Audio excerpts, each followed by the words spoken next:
दोस्तों, 15 सितंबर के दिन रात के करीब 2 बजे जब पूरे देश के लोग गहरी नींद में सो रहे थे, तभी इसरो की बेंगलुरु ऑफिस में डर और चिंता का माहौल छाया हुआ था, क्योंकि वैज्ञानिक आदित्य सूर्ययान का पता पाए जा रहे थे और आदित्य L1 को सबसे कठिन कमान देने वाले थे, जिससे आदित्य L1 धरती को अलविदा कहने के लिए पृथ्वी की आखिरी कक्षा में प्रवेश लेने वाला था। आदित्य L1 के इंजन चालू करते ही रात में करीब 26 मिनट तक इंजन को चालू रखा गया और फिर आदित्य सूर्ययान ने वो कर दिखाया जिसको देखकर दुनिया भर के स्पेस एजेंसी भी हैरान रह गई। इस काम को अंजाम इसरो के बेंगलुरु हेडक्वार्टर में बैठे वैज्ञानिक दे रहे थे।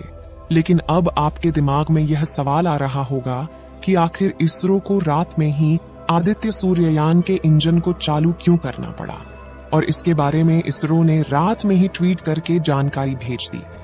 इस समय आदित्य सूर्ययान पृथ्वी की लास्ट ऑर्बिट में प्रवेश कर चुका है और काफी तेज रफ्तार से अपनी ऑर्बिट में आगे की ओर बढ़ रहा है। दोस्तों, जब से आदित्य L1 पृथ्वी से अपनी मंजिल की ओर निकला है, तब से लोगों के मन में सवाल आ रहा है, आखिर कब सूरज के पास जाकर आदित्य मुसाफिर जानकारी और तस्वीरें भेजने वाला है। हम बताने जा रहे हैं कि अभी इसने क्या खुशखबरी दी है और साथ ही आपको यह भी बताएंगे कि अभी पृथ्वी से कितने किलोमीटर दूर चला गया है और सूरज के L1 पॉइंट पर कब तक पहुंचेगा। चलिए दोस्तों, इस वीडियो में आपको पूरा डिटेल में इसके बारे में जानकारी देते हैं। हमारे आदित्य सूर्ययान को 2 सितंबर 2023 के दिन श्रीहरिकोटा के सतीश धवन स्पेस सेंटर से सफल उड़ान के लिए रवाना किया गया था। आपको बता दें कि आज के दिन इसे अंतरिक्ष में भेजा जाएगा और अंतरिक्ष में जाते ही यह काफी तेज रफ्तार से धरती से 15 लाख किलोमीटर दूरी पर स्थित L1 पॉइंट की ओर बढ़ेगा। पृथ्वी की कक्षा से निकलने के बाद इसका सफर इतना भी आसान नहीं होने वाला है, क्योंकि पृथ्वी से 15 लाख किलोमीटर दूर स्थित L1 पॉइंट तक पहुंचने में काफी ज्यादा समय लगने वाला है। सबसे बड़ी बात यह है कि यह सीधे ही L1 पॉइंट पर नहीं जाएगा। L1 पॉइंट पर स्थापित होने से पहले यह थोड़ी और दूर आगे जाएगा और उसके बाद यह एक बार और ऑर्बिटिंग करेगा, यानी कि एक बार अंतरिक्ष में ही गोल चक्कर लगाकर अपनी स्पीड को काफी ज्यादा कम करेगा, क्योंकि इस समय इसकी स्पीड ज्यादा होगी, जिससे इसको एक बार में L1 पॉइंट पर स्थापित नहीं किया जा सकता।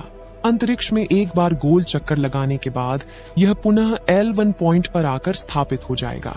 इसमें भी बेंगलुरु के हेडक्वार्टर में बैठे वैज्ञानिक इसे कमान देकर L1 पॉइंट पर स्थापित कर देंगे।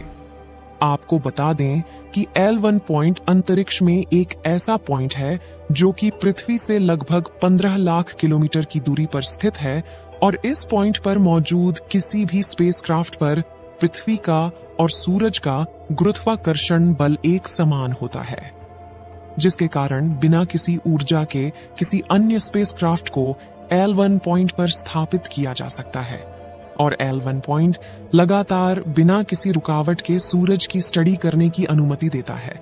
इसीलिए वैज्ञानिकों ने इस बिंदु को चुना है, जिससे कि सूरज के बारे में ज्यादा से ज्यादा अध्ययन किया जा सके।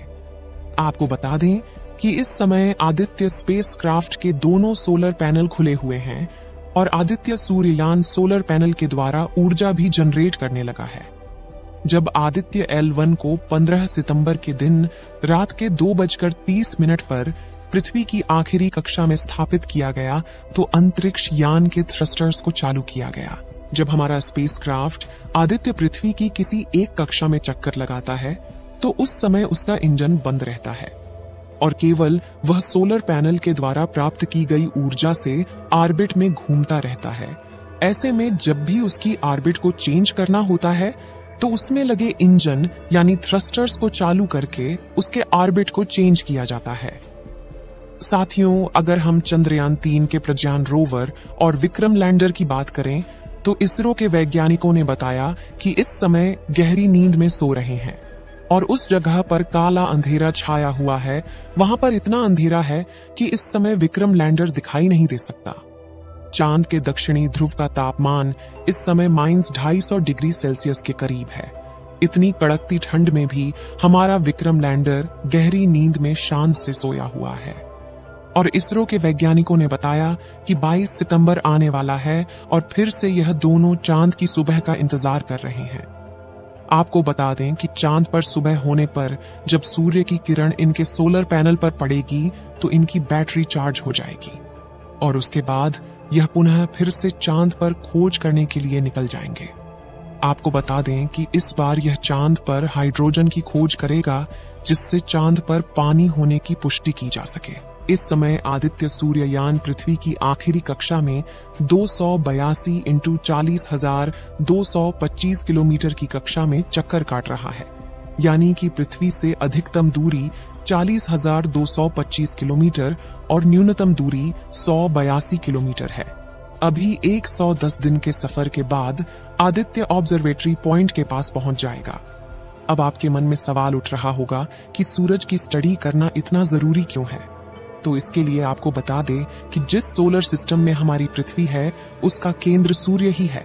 सभी 8 ग्रह सूर्य के ही चक्कर लगाते हैं। सूर्य की वजह से ही पृथ्वी पर जीवन है और सूर्य से लगातार ऊर्जा बहती है। इन्हें हम चार्ज्ड पार्टिकल्स कहते हैं। सूर्य का अध्ययन करके ये समझा जा सकता है कि सूर्य में होने वाले बदलाव अंतरिक्ष को और पृथ्वी पर जीवन को कैसे प्रभावित कर सकते हैं। हमारे सौरमंडल का जन्मदाता सूरज 2 तरह से एनर्जी रिलीज करता है।